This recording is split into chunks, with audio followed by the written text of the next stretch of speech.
नमस्कार दोस्तों। एक पुरानी कहावत है, ऊपर वाले के यहां देर है अंधेर नहीं। और आज ये बात ताइक्वांडो के ऊपर 100% फिट बैठती दिखाई दे रही है। ताइक्वांडो फेडरेशन ऑफ इंडिया को भारतीय ओलंपिक संघ से मिली मान्यता को भारतीय ओलंपिक संघ की अध्यक्ष पीटी उषा ने ही गैर संवैधानिक और गैर कानूनी करार दे दिया है। आज उनका यह निर्णय इंडिया ताइक्वांडो से जुड़े खिलाड़ियों के लिए एक संजीवनी का काम कर रहा है। A2P न्यूज के ने इस संदर्भ में पहले से ही खुलकर इस बात को उजागर किया है कि जिस संस्था का ना रजिस्ट्रेशन सर्टिफिकेट है, ना ही एशियन ताइक्वांडो यूनियन जिसे आज वर्ल्ड ताइक्वांडो एशिया के नाम से जाना जाता है, ना ही वर्ल्ड ताइक्वांडो से ही मान्यता प्राप्त है, उसको IOA से मिली मान्यता गैर कानूनी और गैर संवैधानिक है। ये हम पहले से ही कहते आए। आज पीटी उषा जी ने भी A2P की इस न्यूज पर, इस मुहिम पर अपनी मोहर लगा दी है।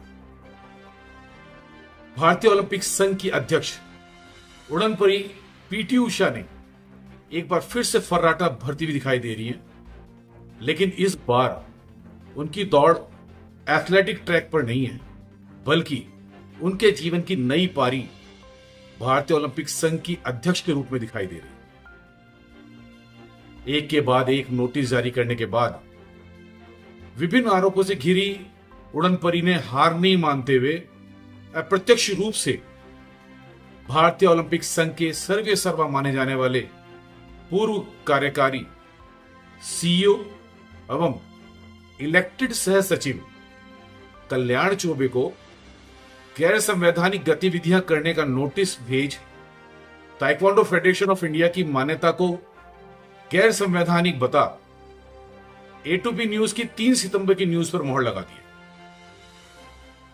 पीटी उषा ने अपने नोटिस में, अपने लेटर में कहा कि IOA की जनरल बॉडी की अनुमति के बिना किसी भी खेल महासंघ को मान्यता देने का अधिकार किसी भी व्यक्ति, चाहे वो कार्यकारी CEO हो, अध्यक्ष या फिर एग्जीक्यूटिव कमेटी ही क्यों ना हो, किसी के भी पास नहीं। इस प्रक्रिया से साफ होता है कि भारतीय ओलंपिक संघ में सभी महत्वपूर्ण निर्णय सामूहिक रूप से लिए जाएं और IOA के नियमों और प्रोटोकॉल का पालन हो। उड़नपरी ने अपने पत्र में आगे लिखा कि IOA की जनरल बॉडी द्वारा किसी भी खेल संघ को मान्यता देने से पहले यह सुनिश्चित करना आवश्यक है कि वो फेडरेशन अपने खेल की वर्ल्ड फेडरेशन और एशियाई फेडरेशन से मान्यता प्राप्त है या नहीं। उन्होंने अपने लेटर में लिखा कि ताइक्वांडो के संदर्भ में मान्यता प्रदान करने से पूर्व इस विषय पर एग्जीक्यूटिव कमेटी की किसी भी बैठक में चर्चा भारतीय नेशनल राइफल एसोसिएशन के अजय पटेल, भारतीय अध्यक्ष पीटी उषा लिखती हैं कि कल्याण चौबे का यह निर्णय भारतीय ओलंपिक संघ की प्रतिष्ठा को खतरे में डालकर कानूनी विवाद में उलझाने वाला निर्णय है।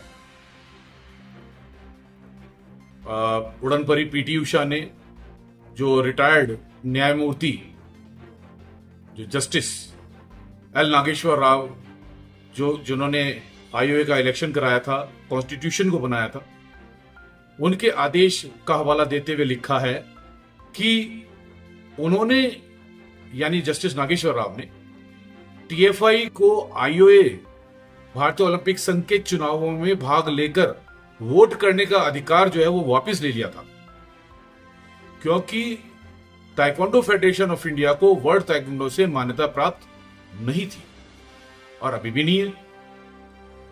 उड़नपरी पीटी उषा ने आरोप लगाया कि कल्याण चौबे ने इस आदेश को छुपाकर भारतीय ओलंपिक संघ के सभी सदस्यों को गुमराह किया और गैर संवैधानिक, गैर कानूनी काम किया।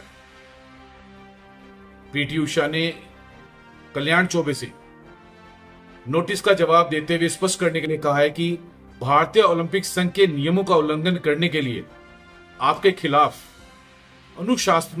अनुशासनात्मक कार्रवाई क्यों न की जाए, और इसका उत्तर देने के लिए उन्होंने चौबे जी को 7 दिन का समय दिया है।